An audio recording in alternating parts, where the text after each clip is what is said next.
نحمدہ ونصلی علی رسول الکریم اما بعد اعوذ باللہ من الشیطان الرجیم بسم اللہ الرحمن الرحیم السلام علیکم۔ آج انشاءاللہ گناہوں کی سمجھ کے اوپر بات کریں گے۔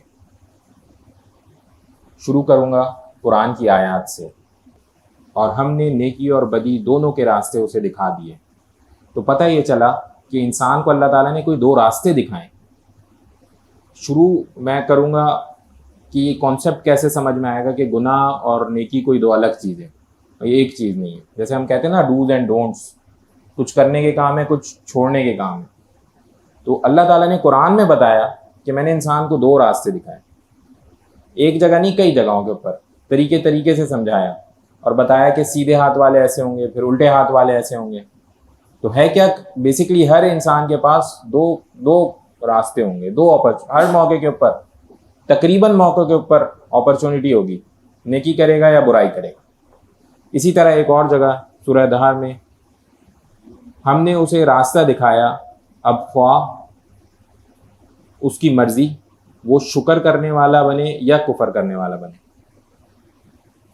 پھر اب آگے چلتے ہوئے اللہ تعالیٰ نے ایسے بتایا، پھر یوں بتایا کہ دو راستے کامیاب وہ ہو گیا جس نے اپنے آپ کو پاک کر لیا، نقصان وہ ہو گیا جس نے سرکشی کی۔ تو ہر موقع کے اوپر، اور پھر اب یہ کافی سارے ہیں، مگر یہاں پہ صرف بتانے کے لیے، سمجھانے کے لیے اس موقع کے اوپر کہ ہر وقت آپ اپنے اوپر اگر تھوڑا سا احتساب کی نظر سے دیکھیں گے تو آپ کو دو چیزیں نظر آئیں گی، نیکی برائی ہر موقع کے اوپر۔ اسی طرح سے گناہوں سے باقاعدہ بچنے کا حکم دیا۔ پہلے تو یوں بتایا کہ دو راستے ہیں، اب پھر یوں حکم کیا جگہ جگہ کہ اب گناہوں سے بچنا ہے، جو برا راستہ ہے اس سے بچنا ہے۔ جیسے سورہ حشر کی آیت نمبر 7، اور اللہ کا رسول صلی اللہ علیہ وسلم جن کاموں کا حکم دے چکا ہے اسے اختیار کر لو، اور جن سے منع کر چکا ہے اس سے باز آ جاؤ، اور اللہ سے ڈرو، بے شک اللہ تعالیٰ کی سزا بہت سخت ہے۔ اب دوبارہ واضح رہے کہ دو چیزیں بتائیں کہ حکم کیا کچھ کرنے کا اور کچھ سے بچنے کا حکم کیا۔ بتایا کہ اب جن سے بچنے کا کہا اس سے بچ جاؤ ورنہ فضول میں پھنسو گے۔ اور آگے آ جائے سورہ نحل آیت نمبر 90، یقیناً اللہ تعالیٰ تمہیں عدل و انصاف، حسن سلوک اور قریبی رشتہ داروں کو دینے کا حکم دیتا ہے۔ یہاں تک کیا آ گیا، ایک راستہ ہے نا، رستے میں کیا کیا بتایا کہ عدل و انصاف کرو، حسن سلوک کرو، قریبی رشتہ داروں کو دینے کا حکم دیا، یعنی ان کے ساتھ اچھا معاملہ کرو۔ اب یہاں سے دیکھیں دوسرا راستہ دکھانا شروع کر دیا، اور بے حیائی، برے کاموں اور سرکشی سے تمہیں منع کیا ہے۔ وہ تمہیں نصیحت کرتا ہے شاید کہ تم لوگ نصیحت حاصل کر لو۔ اب دوبارہ دوسرا راستہ بھی بتا دیا، اور کچھ گناہ اس آیت میں مکمل کر لیے۔ اب جو انسان پورے قرآن کا طریقے سے اور اچھے سے مطالعہ کر لے گا، حدیثوں کا بھی ایک اچھے درجے پہ مطالعہ کر لے گا، اس کو سمجھ میں آئے گا کہ اچھا یہ تو اتنے سارے طرح کے گناہ ہیں جو مجھے چھوڑنے ہیں۔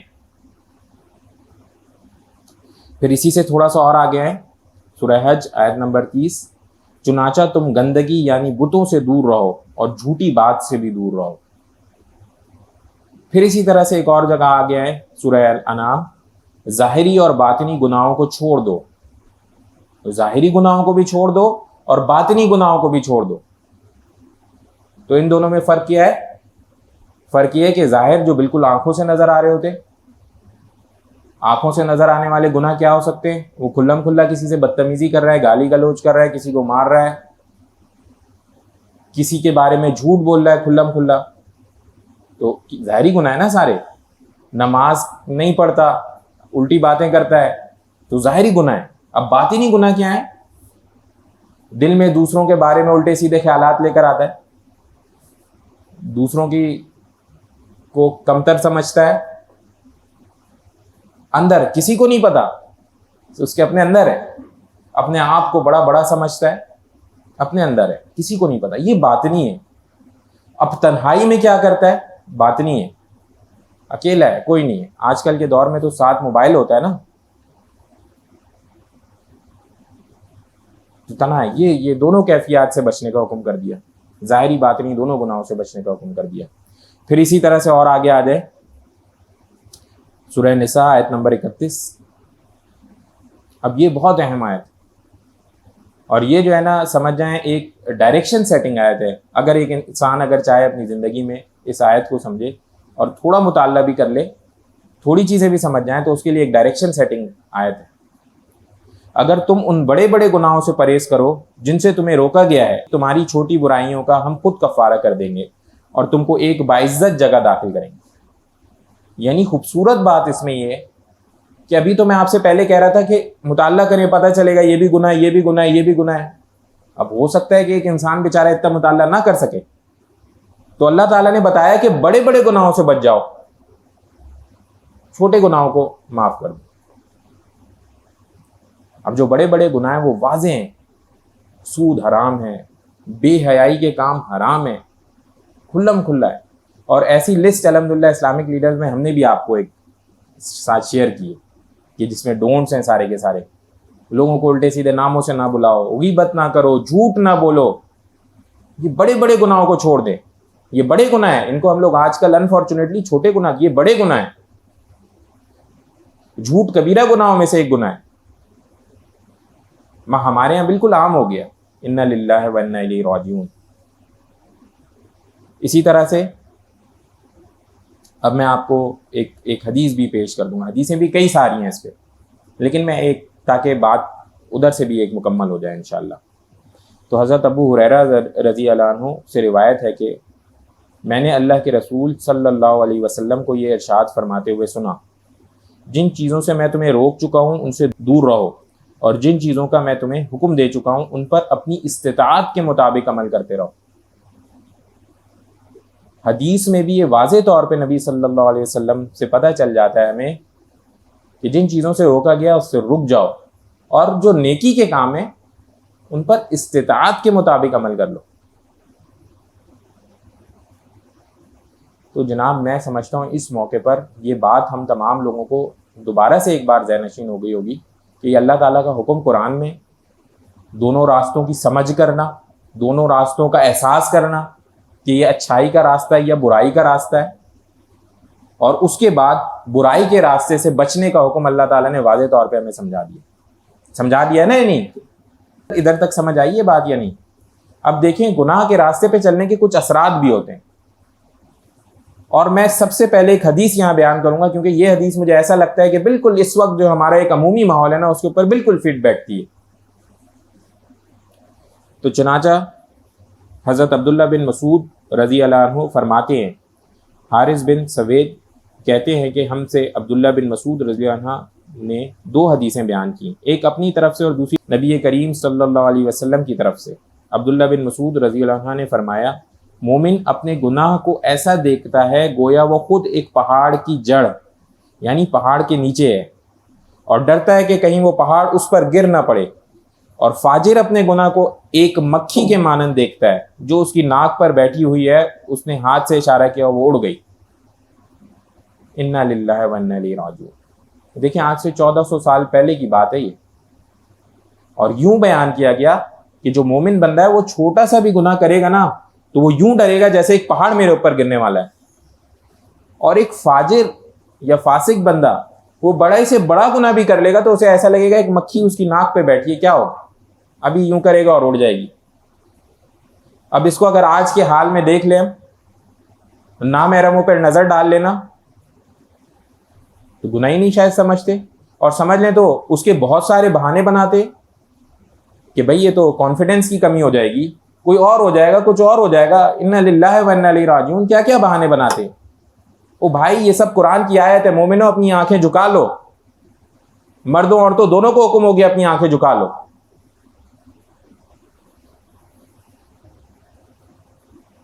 اسی طرح سے فحاشی, چلو نامحرم کو ایک میٹنگ تھی, ایک بات تھی, چیز تھی, وہ دوسری ہوگی.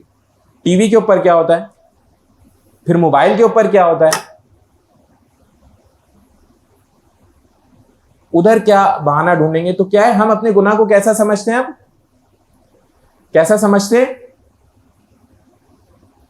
ہیں پہاڑ کے برابر سمجھتے ہوتے تو کیا یہ غلطی کرتے ہوتے. تو ہم اپنے آپ کو خود ہی کیٹیگری میں ڈال لیں.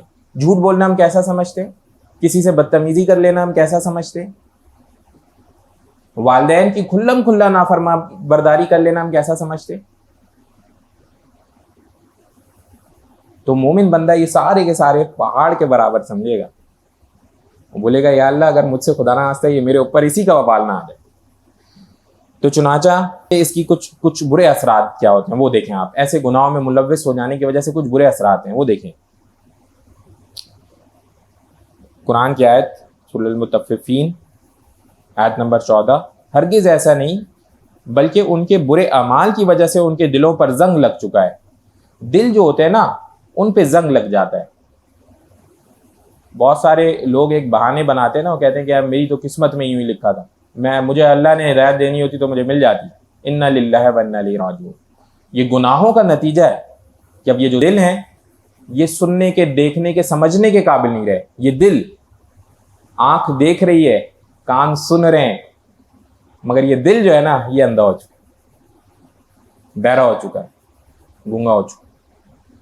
اور اللہ تعالیٰ نے بتا دیا اس کی وجہ کوئی اور نہیں ہے, ان کے برے اعمال ہیں, یہی باتیں ہیں, یہی کرتوت ہے.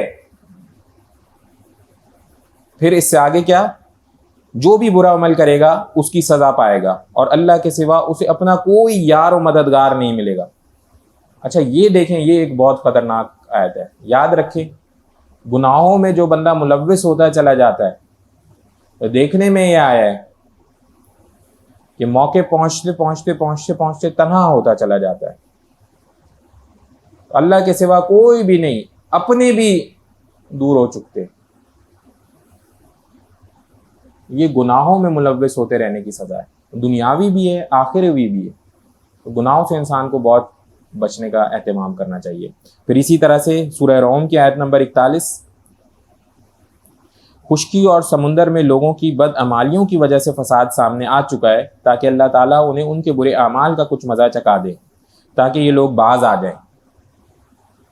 اب آپ دیکھ رہے ہیں کہ کس قدر گرمی ہو رہی ہے آج کل. کیوں ہو رہی ہے؟ گلوبل وارمنگ کی وجہ سے.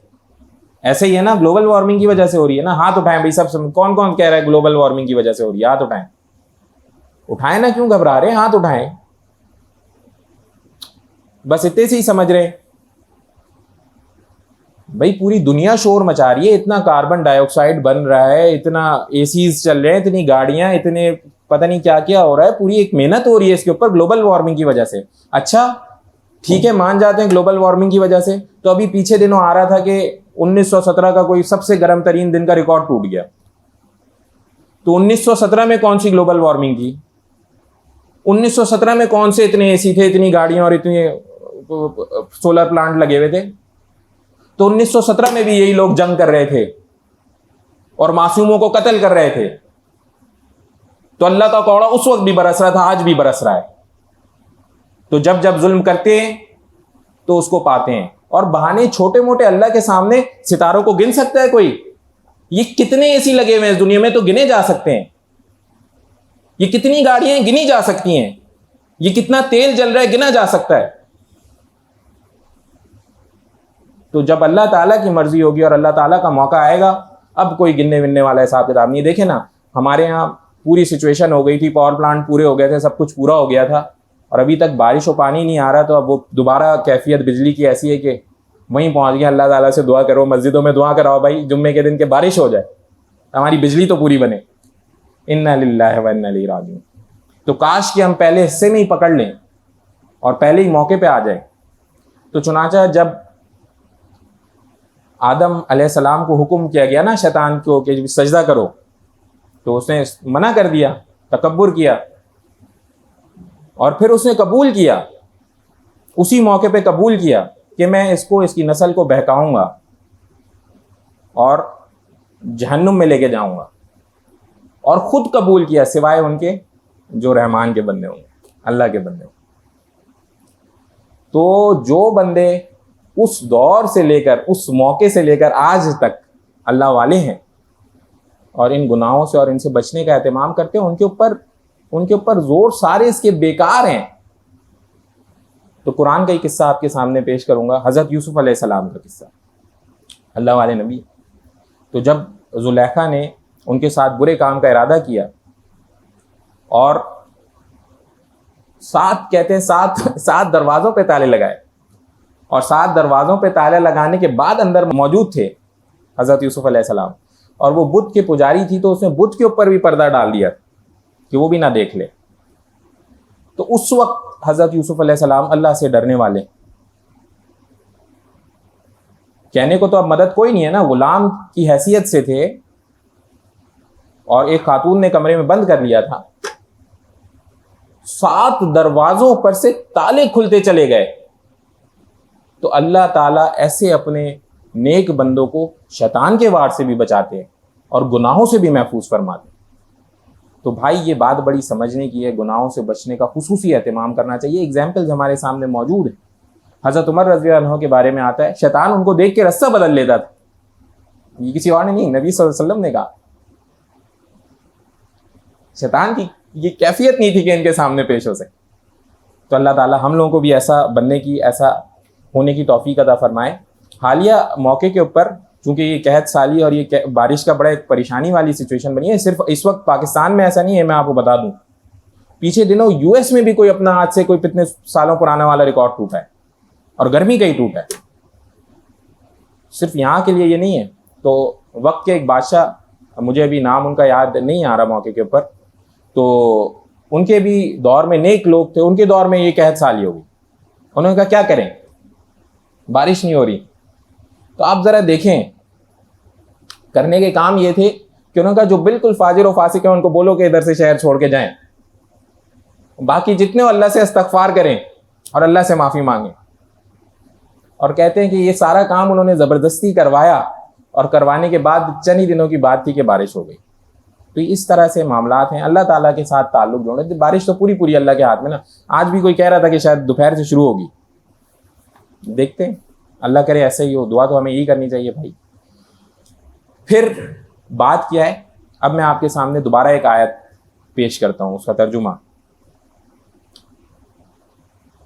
اے بندے, کیا تجھے معلوم نہیں کہ اللہ تعالیٰ جانتا ہے جو کچھ آسمانوں میں ہے اور جو کچھ زمین میں ہے. جہاں کہیں 3 اشخاص کی سرگوشی ہو تو ان میں چوتھا اللہ ہی ہے, اور 5 کی سرگوشی ہو تو وہ اللہ ہی ان کا چھٹا ہے, اور اس سے کم اور اس سے زیادہ جتنے بھی لوگ ہوں اللہ ان کے ساتھ ہوتا ہے جہاں کہیں بھی ہوں. پھر اللہ انہیں قیامت کے دن بتا دے گا جو کچھ انہوں نے کیا. بے شک اللہ تعالیٰ ہر چیز کو خوب جانتا ہے. دیکھیں یہاں تو ابھی اس سے پہلے تک تو ہمارے کرنے کا کام کوئی زیادہ نہیں تھا نا, ہم تو زیادہ کچھ نہیں کر سکتے. ایک عمومی سطح کے اوپر ایک جنگ, ظلم و زیادتی والی کیفیت ہوئی ہے ایک عالمی سطح کے اوپر, اور یہ جب تک دین اسلام غالب نہیں آئے گا یہ امن و امان قائم نہیں ہو سکتا. یاد رکھیں, یہ یاد رکھیں, کیونکہ دوسروں کے ہاں اس کی محبت, دوسروں سے محبت ہے ہی نہیں. جو اپنوں سے محبت نہیں کرتے وہ کیا دوسروں سے محبت کریں گے؟ جو اپنے نبی سے محبت نہیں کر سکتے وہ کیا کسی اور کا کوئی تھوڑا سا بھی خیال کریں گے؟ تو بہرحال یہ بات اپنی جگہ, لیکن ہمارے کرنے کا کیا ہے؟ تنہائی میں بھی اللہ تعالیٰ, قرآن میں اللہ تعالیٰ نے بتا دیا جہاں 2 لوگ ہوتے ہیں وہاں تیسرے اللہ تعالیٰ, 3 ہوتے ہیں تو چوتھا اللہ تعالیٰ, 5 ہوتے ہیں تو چھٹا, اس سے زائد کم جتنے ہوں گے تو اللہ تعالیٰ. اب اس سے آگے آئیں, ایک اور جگہ اللہ تعالیٰ نے قرآن میں بتایا کیا ان کا خیال یہ ہے کہ ہم ان کے راز اور خفیہ باتوں کو نہیں سن سکتے؟ کیا نہیں, بلکہ ہمارے نمائندے سب لکھ رہے ہیں. ایک ایک کام لکھا جا رہا ہے, ایک ایک موقع. تھوڑی سی دیر کے لیے بھی ہم موبائل, ابھی انفارچونیٹلی میں آپ کو ایک سچویشن بتاتا ہوں, یہ دور کیسا ہو گیا. موبائل پہ ایک جگہ کوئی ایک صاحب مجھے بتانے لگے کہ میں ایک کوئی دینی آرٹیکل یا کوئی چیز کا مطالعہ کر رہا تھا کہ اتنے میں نیچے ایڈ چل رہا تھا. نیچے پہلے دور میں تو ایڈ بھی ٹیکسٹ ایڈ تھا, اور وہ کہتے ہیں کہ نیچے ایڈ بھی ٹک ٹاک کا ایڈ چل رہا تھا, اور اس میں کوئی خاتون نامحرم ناچ رہی تھی کہ جس کو سمجھ ہے تھوڑی کہ یہ میری آنکھوں کے سامنے سے کیا گزر گیا. تو جن کو سمجھ نہیں ہے وہ بیچارے تو منٹ منٹ میں اپنا ایمان کھو بیٹھ رہے ہیں, منٹ منٹ پہ گناہوں میں ملوث ہوئے چلے جا رہے ہیں, اور روک ہی نہیں سکتے, کس طرح پکڑے, کہاں تک جائیں. اب اس گناہوں کی تنہائی میں دیکھیں ہم کتنے سارے لوگ ہیں نمازی, اور جو بھائی صاحب ہمارے موبائل پڑھ رہے تھے وہ صحیح نمازی. تو اب کتنے سارے لوگ ان کی وجہ سے پھر گناہوں میں, اس طرح کی چیزوں کی وجہ سے گناہوں میں ملوث ہو جاتے ہیں. کورونا وائرس کا سب سے زیادہ بڑا خطرہ کیا ہوا, جو ہماری نظر میں آتا ہے, ہماری سمجھ میں آتا ہے, بچے کے ہاتھ میں اب موبائل, انٹرنیٹ, جو پہلے ماں باپ دیتے نہیں تھے اب خود دے رہے ہیں کہ بھئی تم پڑھائی کرو. اور کہاں پھر اتنی پکڑ, اور کہاں اتنی روک, کہاں اتنی ٹوک. نتیجہ دیکھیں آپ. دوبارہ سے ایک حدیث آپ کے سامنے پیش کرتا ہوں. نبی کریم صلی اللہ علیہ وسلم نے ارشاد فرمایا, میں اپنی امت میں سے ایسے لوگوں کو جانتا ہوں جو قیامت کے دن یعنی تہامہ کے پہاڑ, بڑے پہاڑوں کے برابر نیکیاں لے کر آئیں گے. اللہ تعالیٰ ان کو فضا میں اڑاتے ہوئے ذرے کی طرح بنا دیں گے، فضا میں اڑتے ہوئے ذرے کی طرح بنا دیں گے۔ تو سبحان رضی اللہ عنہ چونکہ ان سے بات کر رہے تھے، نے عرض کیا اللہ کے رسول صلی اللہ علیہ وسلم ان لوگوں کا حال ہم سے بیان فرمائیے اور کھول کر بیان فرمائیے تاکہ لا علمی اور جہالت کی وجہ سے ہم ان میں سے نہ ہو جائیں۔ صحابہ کو کتنی زیادہ اس کی پریشانی رہتی تھی کہ اللہ کہیں یہ ہمارے اعمال ضائع نہ ہو جائیں۔ تو آپ صلی اللہ علیہ وسلم نے فرمایا جان لو کہ وہ تمہارے بھائیوں میں سے ہی ہیں اور تمہاری قوم میں سے ہی ہیں، وہ بھی راتوں کو اسی طرح عبادت کریں گے جیسے تم عبادت کرتے ہو، لیکن وہ ایسے لوگ ہیں کہ جب تنہائی میں ہوں گے تو حرام کاموں کا ارتکاب کریں گے۔ صرف اتنی سی تنہائی خوب ساری عبادتوں کے اوپر بھاری ہو سکتی ہے۔ تو اپنی تنہائیوں کو پاک کرنا گناہوں سے یہ بہت ضروری ہے، اور یہ وہ کام ہے جو ہم سب کر سکتے ہیں نا۔ یہ اس کے لیے تو ابھی ہمیں کوئی بڑی تحریک چلانے کی ضرورت نہیں ہے نا، اس کے لیے تو کہیں جا کے کوئی فتح کرنے کی ضرورت نہیں ہے۔ اس وقت اپنے اوپر تو نظر ڈال سکتے ہیں، برائی سے بچ سکتے ہیں، تو انشاءاللہ اس پہ عزم کریں گے نا اس طرح کی برائیوں سے بھی بچنے کا۔ اب دیکھیں، میں اس موقع کے اوپر آپ لوگوں کو ایک بات بتانا چاہوں گا۔ دیکھیں یہاں تک میں نے بتا دیا آپ کو گناہوں کا، اور سارا معاملہ بھی آپ کے سامنے پیش کر دیا۔ اب اگر گناہ سرزد ہو جائیں تو اللہ تعالیٰ کا اپنے بندوں کے ساتھ معاملہ کیسا ہے یہ بھی ذرا کوئکلی بات کر لینا انشاءاللہ۔ تو سورہ آل عمران کی آیت نمبر 135 اور 136، اور یہ وہ لوگ ہیں کہ اگر، یعنی مومنوں کے بارے میں بات ہو رہی ہے، کہ اگر کبھی کوئی بے حیائی کا کام کر بیٹھتے ہیں اور یا اپنی جان پر ظلم کر گزرتے ہیں تو فوراً اللہ کو یاد کرتے ہیں اور اس کے نتیجے میں اپنے گناہوں کی معافی مانگتے ہیں، اور اللہ کے سوا ہے بھی کون جو گناہوں کو معاف کرے، اور یہ اپنے کیے پر جانتے بوجھتے اصرار نہیں کرتے۔ یہی ہیں وہ لوگ جن کا صلہ ان کے پروردگار کی طرف سے مغفرت ہے، اور وہ باغات ہیں جن کے نیچے دریا بہتے ہوں گے، جن میں انہیں دائمی زندگی حاصل ہوگی۔ کتنا ہی بہترین بدلہ ہے جو کام کرنے والوں کو ملنا ہے۔ پتہ یہ چلا کہ مومنوں سے بھی گناہ ہو جائے گا، کوشش ہم نے کرنی ہے ہم سے نہ ہو، لیکن اگر گناہ ہو جائے تو پھر کیا کرنا ہے؟ فوراً اللہ تعالیٰ نے بتا دیا کہ یہ لوگ فوراً اللہ کو یاد کرتے ہیں۔ اس کے نتیجے میں یہ ہوتا ہے اکثر کہ گناہ ہی نہیں ہوتا۔ جس کی عادت ہو جائے نا، وہ ابھی کرنے کا ارادہ ہو رہا ہوتا ہے، اللہ یاد آ جاتے ہیں اور پھر گناہ چھوٹ جاتے ہیں، پھر یاد آ جاتے ہیں اور گناہ چھوٹ جاتے ہیں، پھر یاد آ جاتے ہیں گناہ چھوٹ جاتے ہیں۔ اور اگر خدا نخواستہ گناہ ہو جائے تو اللہ کو یاد کرتے ہیں اور اللہ تعالیٰ سے معافی مانگتے ہیں۔ پھر اسی طرح سے ایک اور جگہ، اور تم لوگ اپنے گناہ اپنے رب سے معاف کراؤ، پھر اس کے سامنے توبہ کرو، وہ تم کو وقت مقرر تک اچھا سامان زندگی دے گا اور ہر زیادہ عمل کرنے والے کو زیادہ ثواب دے گا۔ تو یعنی گناہ پر معافی مانگنے والے کو اللہ تعالیٰ اچھا سامان زندگی بھی عطا فرما دیتے ہیں، تو عیش و عشرت بھی عطا فرما دیتے ہیں۔ تو چنانچہ ایک چھوٹا سا ایک قصہ بڑا ہے، میں موقع کے اوپر آپ کو بتا دیتا ہوں۔ ایک بڑے اللہ والے ہیں، غالباً حسن بصری رحم اللہ کے دور میں کا واقعہ ہے۔ تو ہوا کچھ یوں کہ ایک والدہ نے اپنے بچے کی پرورش کے لیے ان کو غالباً حسن بصری رحم اللہ کے پاس بھیجا، اور وہ ان کی پرورش کرنے کی کوشش کرتے رہے، لیکن وہ بچہ جیسے جیسے جوان ہوا وہ بگڑ گیا، اور بگڑ کے وہ اتنا بگڑا کہ وہ ہر طرح کی برائیوں میں ملوث ہو گیا، اور پورے محلے میں مشہور ہو گیا، پورے شہر میں مشہور ہو گیا کہ یہ ایک بگڑا ہوا لڑکا ہے یا ایک گناہ گار انسان ہے۔ اور اسی میں اب چونکہ برائیوں کا نتیجہ تو لگتا ہے اس کو کوئی بیماری لگ گئی، اور بیماری اتنی زیادہ ہوئی کہ وہ چلنے پھرنے کے قابل بھی نہیں رہا، گھر میں اپنے بستر کے اوپر آ گیا۔ اب وہ والدہ اس کی، جس نے اسے اکیلے، والد کا انتقال ہو گیا تھا، پال پوس کے بڑا کیا اور کوشش کیا، تو وہ اس کی تیمارداری کریں۔ جب تیمارداری کریں تو وہ طرح طرح سے جگہ جگہ سے طبیب کو بلائیں، حکیموں کو بلائیں، سارے جواب دے گئے کہ بھئی اب اس کا کچھ نہیں ہو سکتا۔ یہاں تک حالت آ گئی کہ اس بندے کو خود بھی احساس ہو گیا کہ اب میرا کچھ نہیں ہو سکتا۔ اب اس نے رونا دھونا شروع کر دیا کہ بھئی یہ میری جو ہے نا سب سے بڑی غلطی مجھ سے یہ ہوئی کہ میں نے اپنے استاد کا دل دکھایا، تو لہٰذا کوئی جائے استاد سے، میری استاد سے دعا کہیں کہ میرے لیے دعا بھی کریں، مجھے معاف کریں۔ تو ان کی والدہ ان کے پاس گئیں اور کہا کہ جی میرا بیٹا جو ہے وہ کہتا ہے کہ اس سے جو غلطیاں ہیں معاف کر دیں، اس کے لیے صحتیابی کی دعا کریں۔ تو ان کا جاؤ بھائی یہاں سے، میں نہیں اس کو، دنیا بھر میں مشہور بدنام، میں نہیں اس کو معاف کرتا۔ اور اس نے یہ بھی ایک ریکویسٹ کی تھی کہ اگر میرا انتقال ہو جائے تو ان سے بولیے گا کہ میری نماز جنازہ بھی پڑھائیں۔ انہوں نے کہا بھائی میں نہیں پڑھاتا، کسی اور، وہ بڑے اللہ والے، انہوں نے کہا میں کہاں سے اس کا، کسی اور سے بولو پڑھائے۔ اب وہ جب والدہ گئیں گھر، انہوں نے جا کے سب اپنے بیٹے کو بتا دیا، تو بیٹے نے خوب رونا دھونا مچانا شروع کر دیا، اور اتنا رویا اور روتے روتے والدہ سے کہا کہ ایسا کیجیے گا کہ جب میرا انتقال ہو جائے تو مجھے کسی گھوڑے سے یا گدھے سے باندھ دیجیے گا اور باندھ کے پورے شہر میں مجھے چکر لگوائیے گا کہ جو دیکھو گناہ گار ہوتا ہے اس کا ایسا حال ہوتا ہے، جو گناہ گار ہوتا ہے اس کا ایسا حال ہوتا ہے۔ ابھی رو ہی رہا تھا کہ اس کی روح پرواز کر گئی، اور ماں یہ سچویشن دیکھ کے رو رہی تھی، تو اتنے میں دروازے پہ دستک ہوئی، تو دروازہ کھولا گیا۔ دروازہ کھولا تو حسن بصیر رحم اللہ دروازے پہ کھڑے، اور کہتے ہیں کہ آپ جب گئیں تو میں سو رہا تھا، میں سویا تو مجھے خواب میں آیا، اللہ نے کہا یہ میرے کیسے ولی ہو کہ میرے ایک ولی کا انتقال ہو گیا اور تم اس کی نماز جنازہ پڑھانے نہیں جاتے۔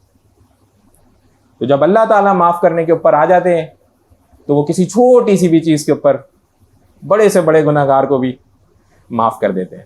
بتانے کا مقصد اس کا کیا ہے؟ کیا ہم گناہوں میں ملوث ہو جائیں؟ خدا نہ خواستہ بتانے کا مقصد یہ ہے، اس میں بتانے کا مقصد یہ ہے کہ میرے بھائی اللہ تعالیٰ کی رحمت سے نا امید نہیں، غلطی ہو جائے تو فوراً معافی مانگنی۔ اس نے معافی مانگی نا، تکبر کرتا اس وقت بھی تو پھنس گیا، تو معافی مانگ گیا تو اللہ تعالیٰ نے اس کی بخشش اور یہ بڑا مشہور واقعہ اور بڑا اس کے اوپر کوئی دوسری رائے نہیں ہے کہ اللہ تعالیٰ ایسے معاف کرتے ہیں اپنے لوگوں کو۔ پھر اسی طرح سے ایک اور جگہ، اور وہی ہے جو اپنے بندوں کی توبہ قبول کرتا ہے اور گناہوں کو معاف کرتا ہے، اور جو کچھ تم کرتے ہو اس کا پورا علم رکھتا ہے۔ پتہ یہ چلتا ہے کہ نیکی بھی جو ہے نا گناہوں کو مٹاتی ہے، تو ساتھ ساتھ نیکیاں بھی کرتے رہیں، گناہوں پہ معافی، کوئی صدقہ دے دیا، کوئی اچھا کام کر دیا، سڑک سے کوئی چیز ہٹا دی، تو یہ اپنا رجحان بنا لیں، کوئی غلطی ہو گئی مجھ سے جیسی احساس ہو گیا تو کوئی ایک نیکی بھی کر لیں، کوئی گناہ ہو گیا تو فوراً کوئی نیکی بھی کر لیں۔ اسی طرح سے ایک اور جگہ آتا ہے جو کتاب آپ کی طرف وحی کی گئی ہے اسے پڑھیے اور نماز قائم کریں، یقیناً نماز بے حیائی اور برے کاموں سے روکتی ہے۔ نماز کا اہتمام کریں، یہ برائیوں سے روکتی ہے، برے کاموں سے روکتی ہے۔